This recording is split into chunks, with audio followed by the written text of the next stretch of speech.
سمجھتا ہوں کہ یہ سب سے امپورٹنٹ سبجیکٹ ہے رول آف لا، قانون کی حکمرانی۔ اگر میں ایک چیز، اگر میرے سے کوئی پوچھے نا کہ وہ کون سی ایک چیز ہے جو ملک کو جس دلدل میں ہم دھستے جا رہے ہیں اس سے نکالے گا، وہ ہے رول آف لا۔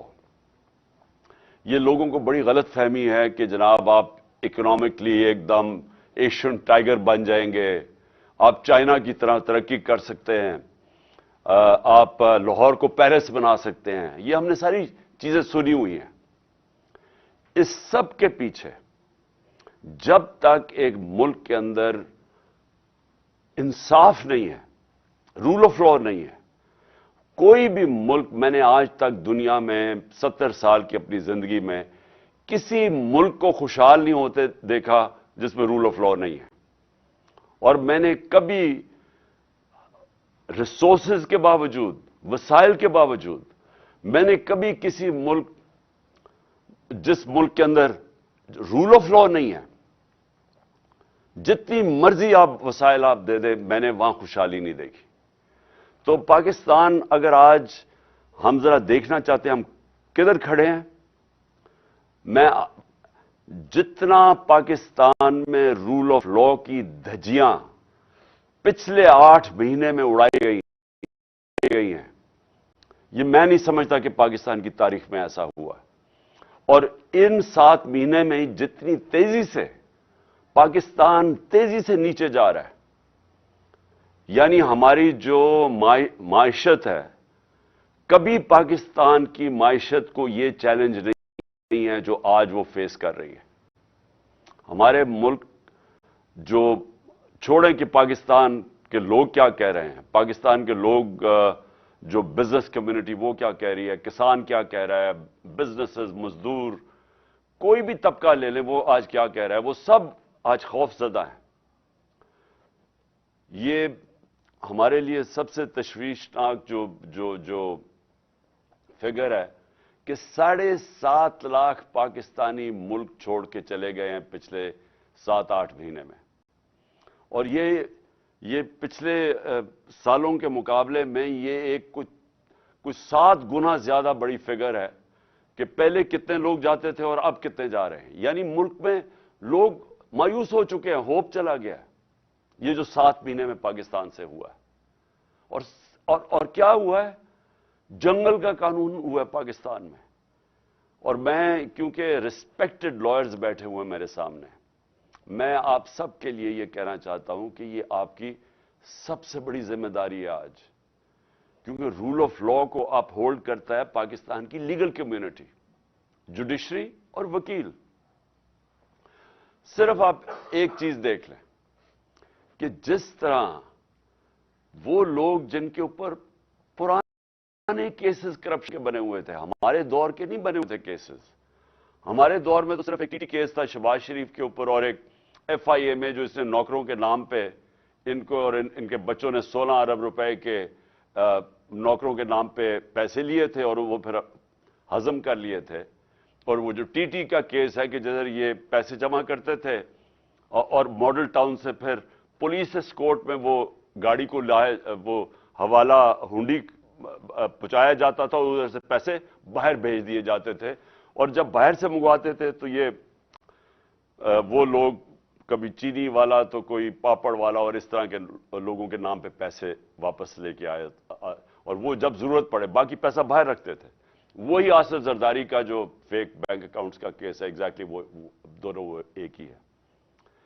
تو جو دیکھا گیا ہے کہ قانون ملک کے بدلے گئے، اسمبلی نے، نیشنل اسمبلی نے پہلے تو ایک رجیم چینج کروائی گئی ایک سازش کے تحت، اوپن مارکیٹ کے اندر منڈی لگی، الیکشن نہیں آکشن کی وجہ سے ایک آکشن ہوئی جس کے اندر لائلٹیز بدلی گئی، ہارس ٹریڈنگ ہوئی، گورنمنٹ گرائی گئی، اور اس کے بعد پہلا کام انہوں نے یہ کیا، اپنے کرپشن کے کیسز ختم کیے، اور پھر قانون ایسے بنائے گئے کہ ایک ایک بچا جو ان کے بڑے کرپشن کے سٹالورٹس تھے وہ بچ گئے سارے، اور سارے آپ دیکھ رہے ہیں کہ باری باری ساروں کی کرپشن کیسز ختم ہو رہے ہیں۔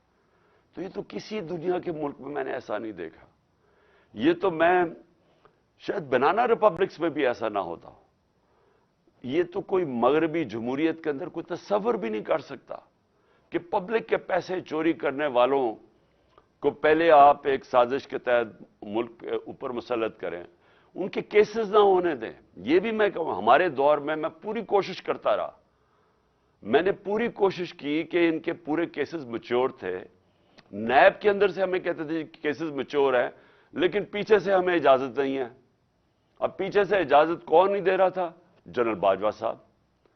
جنرل باجوہ پیچھے بیٹھے ہوئے تھے, وہ فیصلہ کرتے تھے کہ کون سی نیب نے کس کے اوپر کب کتنا دبانا ہے, پھر کب چھوڑ دینا ہے, کب اندر اس کو ڈالنا ہے. شہباز شریف کا اوپن اینڈ شٹ کیسز تھے, اس کا کیس ہی نہیں لگتا تھا. ہم بالکل بے بس تھے, پرائم منسٹر بے بس بیٹھا تھا. اور یہ کیا شو کرتا ہے کہ یہاں ملک کے اندر جو قانون کی حکمرانی ہے وہ نہیں ہے, طاقت کی حکمرانی ہے. اور یہ اس سے صرف یہی نہیں ہے کہ اس وقت ملک کے وہ بڑے بڑے کرمنلز باہر پھر رہے ہیں اور ملک کے اوپر بیٹھے ہوئے اور فیصلے کر رہے ہیں, اپنے کیسز بھی بچا رہے ہیں, اور ملک کی اکانومی نیچے چلی گئی ہے اور یہ اوپر ان کی سارے کیسز معاف ہو گئے ہیں اور باقی بھی بیٹھے ہوئے آنے کے لیے. یہ کسی بھی ڈیموکریٹک سوسائٹی میں, آج اگر آپ چائنا کو کہتے ہیں چلیے جی چائنا, مغرب کہتا ہے کہ وہ ڈیموکریٹک سوسائٹی نہیں ہے, لیکن پریزیڈنٹ شی جن پنگ نے 450 وزیروں کو 7-8 سالوں کے اندر اس نے جیلوں میں ڈالا کرپشن پہ. تو اگر یہ اتنا بڑا ایشو نہیں تھا تو کیوں وہ جو بھی ملک آگے بڑھ رہا ہے وہ کیوں اتنا کرپشن کے اوپر کیوں اتنی وہ زور لگاتے ہیں کہ طاقتور کرپٹ لوگوں کو قانون کے نیچے لے کے آئیں؟ کیونکہ یہی ایک سکسیس ہوتا ہے ایک معاشرے کی, جس کو لیول پلینگ فیلڈ کہتے ہیں. کیوں ہمارے پاکستان کے یہاں سے, میں نے اپنے ساتھ, میں جب پہلی دفعہ برطانیہ گیا 1971 میں, تو مجھے یاد ہے لیبر جاتی تھی پاکستان کی وہاں, اور ہر تھوڑے 5-6 سال کے بعد وہ پہلے مزدوری شروع کرتے تھے, پھر وہ اپنی کوئی دکان کھول دیتے تھے, اور دیکھتے دیکھتے وہ بزنس مین بن جاتے تھے. تو پاکستان میں کیوں نہیں وہ کر سکتے تھے؟ کیونکہ وہاں قانون ہے, وہاں لوگوں کے پاس رائٹس ہیں, ان کا جو قانون انصاف کا نظام ہے ان کو پروٹیکٹ کرتا ہے. ہمارے لوگوں کو پروٹیکٹ کرتا ہے جو کہ وہاں کے شہری بھی نہیں تھے, جو مزدور تھے. کیوں یہاں سے لوگ کوشش کر کے امریکہ جاتے ہیں اور ویزا لے کے جاتے ہیں؟ وہاں کوئی پیسے تو نہیں بانٹ رہا, کیونکہ وہاں کا جو سسٹم ہے وہ لیول پلینگ فیلڈ دیتا ہے.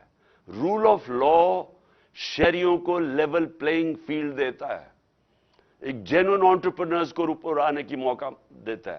وہاں خوشحالی اس لیے ہوتی ہے, جو بھی ملک خوشحال ہوتا ہے اس کے اندر موقع ملتا ہے لوگوں کو پیسہ بنانے کے لیے, محنت کش کو ریوارڈ ملتا ہے, اس کو پیسہ, اس کی محنت کا اس کو پھل. طاقت کی حکمرانی ہوتی ہے, وہ کبھی بھی دنیا کی تاریخ کے اندر کبھی وہ ملک پروگریس نہیں کر سکتا. ہمارے جو نبی صلی اللہ علیہ وسلم نے مدینہ کی ریاست میں غربت کی انتہا تھی شروع میں, لیکن سب سے پہلے رول آف لا قائم کیا کہ میری بیٹی بھی چوری کرے گی تو سزا ملے گی. اور تمہارے سے پہلے بڑی قومیں تباہ ہوئی جو طاقتور کے لیے ایک قانون تھا اور کمزور کے لیے دوسرا تھا. تو مجھے آج اپنی لیگل کمیونٹی سے اپیل کرنی ہے. میں آپ سے یہ اپیل کرتا ہوں اپنے ملک کی خاطر کہ دیکھیں آپ کو اپنی ذمہ داری پوری طرح نبھانی پڑے گی. یہ جو پاکستان میں ہو رہا ہے, یہ جنگل کا قانون, یہ وہ بن گیا پاکستان میں جنگل کا قانون, اور آپ کے سامنے ہو رہا ہے کہ سارا چور اوپر آ کے بیٹھ گئے ہیں. اور جو لوگ کیمپین کر رہے تھے, یعنی میری طرح کے آدمی جس نے اپنی زندگی کے 26 سال صرف انصاف کی تحریک میں لگائے, کہ کہتا 26 سال سے کہہ رہا تھا کہ عدلیہ کو آزاد ہونا چاہیے, جیل میں گیا اس کے لیے. 26 سال سے میں کہتا گیا کہ رول آف لا ہونا چاہیے. یہ جو لوگ چوری کر کے اپنے آپ کو قانون کے اوپر بٹھا دیتے ہیں, یا وہ کہ جو کوئی ادارہ اپنے آپ کو قانون کے اوپر سمجھتا ہے, یہ کبھی بھی ملک ترقی نہیں کر سکتا. اور یہ میں نے پوری میری یہ 26 سال کی یہ میری